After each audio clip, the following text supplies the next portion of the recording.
অখণ্ড সংহিতা বা অখণ্ড মণ্ডলেশ্বর শ্রী শ্রীমৎ স্বামী স্বরূপানন্দ পরমহংসদেবের উপদেশ বাণী, চতুর্বিংশ খণ্ড হইতে পাঠ, পৃষ্ঠা সংখ্যা 109। আমরা ধারাবাহিক চেষ্টা চালাইব।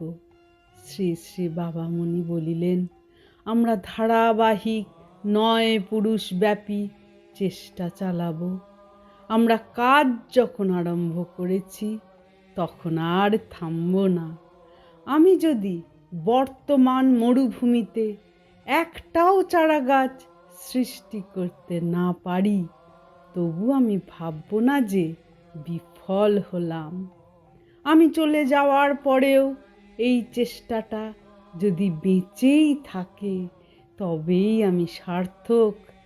আমার ফটো সাজিয়ে মন্দিরে মন্দিরে পূজার্চনা প্রচলিত করবার চেষ্টায় তোমরা মত্ত হয়েও না।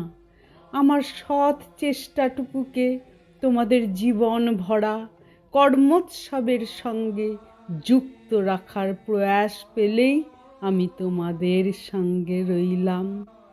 হরি ওম।